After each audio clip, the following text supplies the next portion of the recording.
오늘은 계엄과 탄핵 국면 그 위기 상황에서 비상대책위원장으로서 국민의힘을 이끌었던 권영세 의원 만나보겠습니다.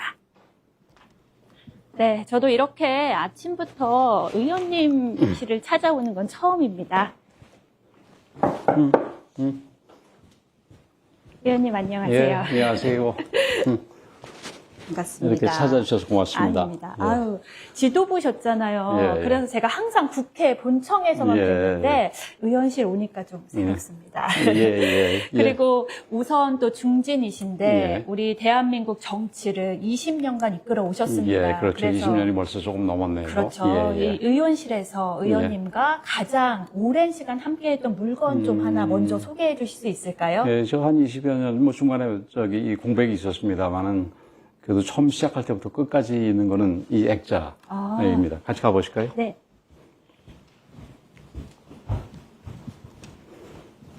예, 제가 2002년 8월에 처음 이제 국회 보궐선거로 들어왔을 때, 이 문민정부에서 이 교육문화수석을 하셨던 김정남 선생께서 저한테 앞으로 의정 활동을 이렇게 하라는 취지로 이제 써주신 글인데, 이 맹자에 나오는 문구라고 그럽니다. 네. 여민유지. 네. 그러니까 이 옛날로 치면 백성, 요즘은 뭐 국민 그러죠. 국민들과 함께 거기에서 말미암은, 그러니까 국민들이 원하는 그 길을, 옳은 길을 반드시 가라, 꿋꿋하게 가라. 뭐 이런 취지입니다. 뭐 그렇게 하려고 노력을 하고 있는데. 제가 예. 그래도 지금거리에서 취재해본 바로는 의원님께서는 지금 이 문구대로 계속해서 의정활동을 해가시는 것 같습니다. 예. 아이고, 고맙습니다. 그렇게 먼저. 평가해 주시니까 그럼 정말 고맙네요. 인터뷰 좀 시작해 볼까요? 예. 네. 예, 이쪽 앉으시죠. 네. 지금 생방송이거든요, 예. 의원님. 생방송 그렇죠. 대담 해보신 적 있으세요? 많죠. 생방으로요? 예. 그래서 좀 긴장감 좀 풀어드리려고 이렇게 가벼운 질문을 시작했습니다. 이제 현안으로 좀 넘어가 보겠습니다. 지금 필리버스터, 무제한 예. 토론 국회 본회의장에서 진행 중입니다. 어제 민주당 그렇더라고요. 주도로 예. 방송법이 상정이 됐잖아요. 예. 그래서 그 통과를 막기 위해서 지금 진행되는데 24시간이면 종결이 될 수밖에 없어요. 예. 법안 통과는 뭐 기정사실이다 이렇게 볼 수 있는데 좀 어떻게 보시나요? 예, 원래 필리버스터라는 제도가 소수당이 그 마지막으로 그 다수의 횡포를 막아낼 수 있는 그런 제도인데, 이제 우리나라에서는 소위 살라미이라 그래가지고 회기를 짧게 끊어서 하다 보면은 이제 필리버스터가 길어야 24시간밖에 안 되게 되는 거지요. 네. 그래서 과거에 그 우리가 2022년에는 우리가 정권을 가져왔었으니까 대통령의 거부권을 통해서 이 위헌적이고 정말 말도 안 되는 지나치게 이념적인 법들을 막아낼 수가 있었는데, 사실 이 사람들이 2020년 다수당이 된 뒤부터는 뭐 정말 저희들이 생각할 때는 부도하게 이게 법안이라든지 뭐 국회 운영이라든지 이런 걸 해왔거든요. 그래서 이번에도 아마 우리 그 원내 지도부에서 필리버스터를 하자 이렇게 했는데, 뭐 끝까지 막을 수 있는 건 아니고, 그렇죠, 결국은 맞습니다. 우리 국민들한테 호소하는 길이라고 맞습니다. 생각을 합니다. 저기서 나왔듯이 뭐 이게 국민들로부터 말미암은 길을 가게 되면, 우리가 지금은 소수지만 그 여당 정부도 뭐 아무리 소수라도 함부로 하지 못하고, 또 계속해서 우리가 국민의 뜻을 얻게 된다면은 뭐 다음번 선거에서는 우리가 다시 다수당이 될 수도 있다.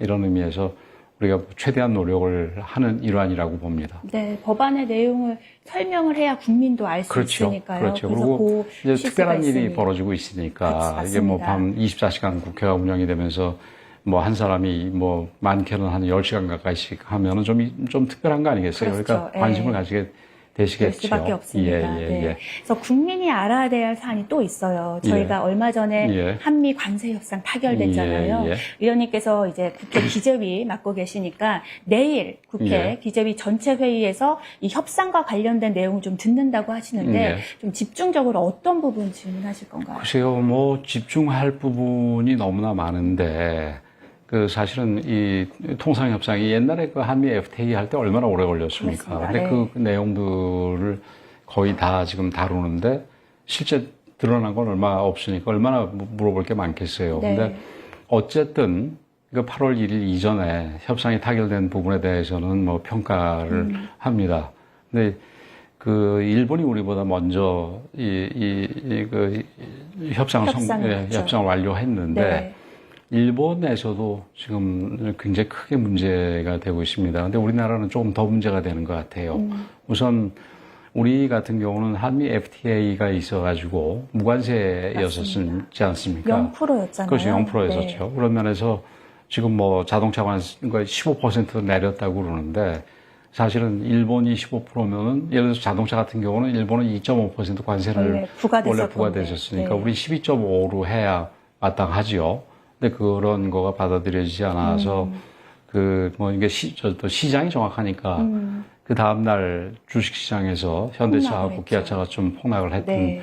일이 있었지 않습니까? 그래서 그런 부분도 이제 구체적으로 좀 들여다봐야 되겠지만 또 이 투자 부분 이게 지금 그 3,500억 불 그러니까 한 500조 가까이 네. 되는 돈이죠. 뭐 엄청난 부분인데 정부는 이걸 나눠가지고 그 일반 투자 2,500억 불하고 그다음에 그 2,000불하고 2,000억 불하고 그다음에 조선 부분에서 소위 바스가 맞습니다. 네. 그 1,500억 불을 나눠가지고 우리나라가 뭐 2,000억 불로 선박했다 얘기를 하는데 지금 소위 조선 부분에 있어서도 우리나라 얘기하는 거하고 미국 얘기하는 거하고 다릅니다. 네. 그래서 그런 부분에서 우리가 정확하게 따져봐야 되는데 특히 3,500억 불로 우리가 계산을 할 때는 먼저 비슷한 협상을 체결한 일본이나 EU에 비해서 지금 터무니없이 큽니다.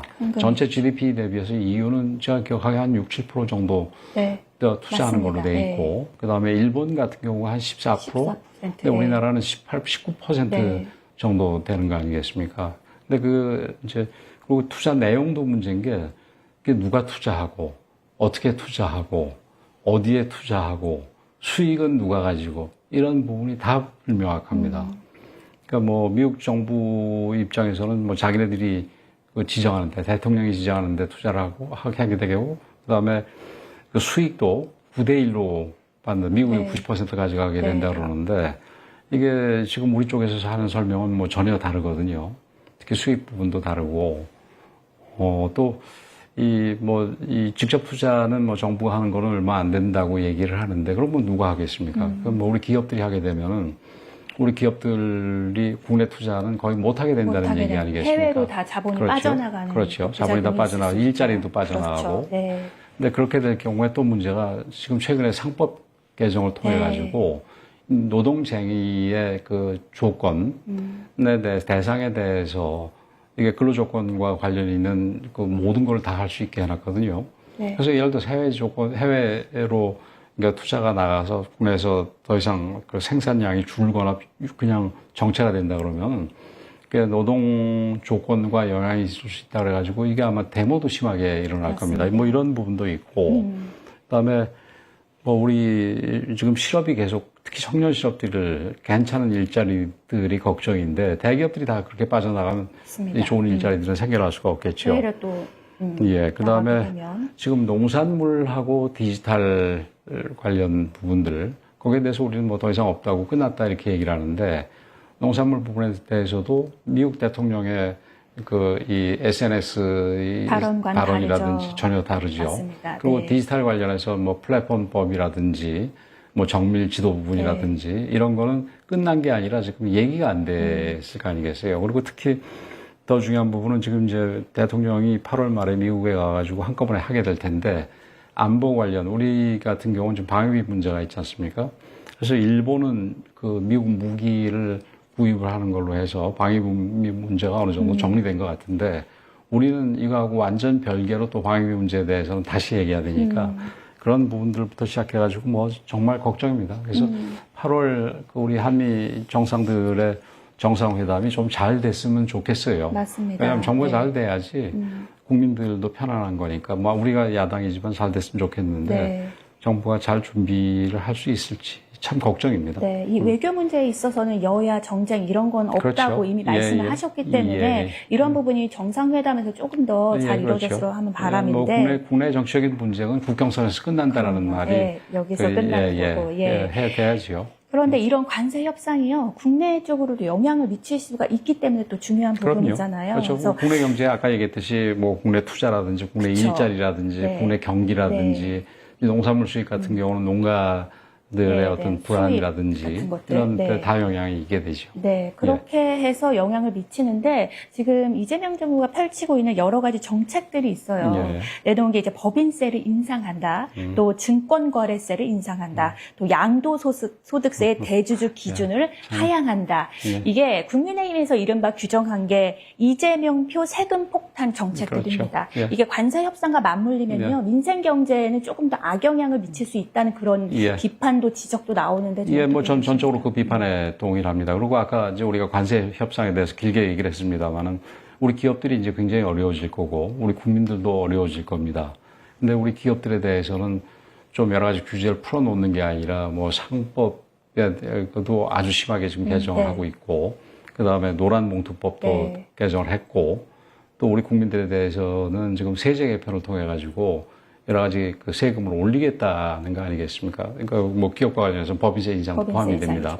근데 특히 그 대주주의 그 이 양도소득세 기준을 50억에서 10억으로 내리는 부분에 대해서는 뭐 말은 그게 뭐 이 감세가 아니라 부자에 대해서 매기는 것들이니까 큰 문제가 없지 않냐 그러는데, 이 사람들이 뭐 주식에 대해서 코스피 5천을 가겠다 이 얘기를 하는데, 이게 대주주들에 대해서 양도소득세 기준을 줄여버리게 되면 대주주들이 연말에 빠지고, 연말에 빠졌을 때 주식이 폭락하고 그러면 개미들도 다 망하는 거 아니겠습니까? 맞습니다. 당장 오늘은 조금 올랐습니다만 세제 개편안이 나온 뒤에 거의 그 총액 기준으로 해서 100조 가까이가 빠졌다는 얘기가 들렸거든요. 맞습니다. 그래서 이런 부분들이 기업에 대해서도 그렇고 국민들에 대해서도 그렇고 이게 진짜 기업을 위하는 건지 아니면 국민들을 위하는 건지 이거를 잘 모르겠어요. 그 소비 쿠폰, 그러니까 뭐 이런 세제 개편을 통해 가지고 이게 재정에 좀 안정을 가져가겠다. 그러니까 적자가 지금 크니까 막겠다 이런 얘기를 하는데, 이 소비 쿠폰 같은 경우가 지금 지난 추경을 통해서 13조나 됐지 않습니까? 근데 그 13조는 그런 식으로 이게 투자하는 건 과거에 일본이 잃어버린 30년 동안에 무슨 뭐 헬리콥터로 돈 뿌린다부터 시작해가지고 그런 걸 많이 했었는데 효과가 없이 계속 불황이 연속이 됐었거든요. 오히려 자유화하면서 좀 그 긴 불황의 터널을 좀 벗어나는 상황인데, 우리 같은 경우도 차라리 그런 걸 SOC에 투자한다든지 이런 걸로 할 것이지, 이런 그냥 돈 나눠주는 부분에 대해서 이것도 우리 국민들도 이제 현명해져가지고 대부분 반대하거든요. 이런 행태를 보이는 거는 도대체 이 정부가 어떤 방향으로 갈 생각인지에 대해서 정말 헛갈리기도 하고 그렇기 때문에 걱정스럽기도 한 상황입니다. 그러니까 뭐 혹시 표에 도움이 되는, 그냥 뭐 자기 지지율에 도움이 되는 이런 쪽 방향으로만 무조건 가려고 그러는 태도는 이재명 정부가 제발 좀 그만뒀으면 합니다. 국민들이 이제 다 아십니다. 민생을 살리고자 하면서 이제 세금은 높이는 이게 좀 상반되고 엇박자일 수 있는 그런 정책이어서, 뭐 부동산 문제도 세제도 건드리겠다고 그러는데 그 참 걱정스러운 부분이지요. 맞습니다. 그래서 이렇게 비판을 하시는 것 같은데, 이게 당 밖의 상황 되게 복잡한데요. 이제 당내 상황도 저희 너무 복잡하잖아요. 뭐 약간 당내 문제를 좀 여쭤보겠으면, 어제 윤리위의 첫 회의가 열렸습니다. 이제 지난 대선 과정에서 불거졌던 후보 교체 파동, 그것과 관련한 징계 청구, 그것을 논의하는 자리였는데, 그 징계 청구 대상자가 의원님이시잖아요. 그때 비대위원장이셨던 또 사무총장 이양수 의원님까지 좀, 윤리위 문제라 말씀하시기 조심스럽겠지만 좀 어떻게 생각하시는지. 조심스러울 거 없습니다. 그 당무감사위에서 저는 우리 당내 일부 세력들, 일부 소위 개파 쪽에서 좀 별로 그렇게 좋지 못한 의도를 가지고 추진한 거라고 봐요. 내용도 틀렸고요. 당시에 우선 결론은 이 사람들이 이 당원당규나 법규상 우리가 권한 없는 일을 했다 그랬는데, 우리가 지금 주진우 법률위원장이 그 법률적인 자문을 통해서 이 당원 당규에 그 합당한 조항이 있고 거기에 따라서 우리가 이런 걸 할 수 있다라는 얘기를 하나하나 세부적으로 받았고 또 그 내용이 그 당시 김문수 후보 측에서 그 남부지법에 가처분을 청구해서 그 가처분이 전부 기각이 되면서 이 정당이 지금 하고 있는 내용들을 재량 범위 내에서 하는 행위로 인정할 수 있다고 아주 분명하게 얘기를 했거든요. 근데 그 부분을 법원의 판단, 사실은 법원보다 우리가 더 우리 정당의 자율성을 높이려고 하는 게 정상인데, 거꾸로 법원이 허용한 부분에 대해서 이거 허용되지 않는다고 해가지고, 이거를, 이 문제 삼은 거는 저는, 그거는 아주 잘못된 부분이고, 이 부분에 대해서는 윤리위에서 잘 바로 잡아줄 거라고 생각을 하고 있습니다. 네, 이제 오늘 14일에 좀 결정이 난다고 하는데 좀 지켜보면 될 것 같습니다. 왜 이 윤리위 결정이 중요하냐면요, 저희 전당대회 기간이잖아요. 이게 또 한 번 영향을 미칠 수 있지 않을까 이런 우려와 걱정 때문에 그렇습니다. 큰 영향은 없을 겁니다. 우리 국민들도 그렇지만 특히 우리 당원 여러분들께서는 국회 일부 세력에 의해서 그 좌우되는 분들을 빼놓고는 당시에 우리가 이재명 정부를 막기 위해서 지도부가 이 합법적인 범위 내에서,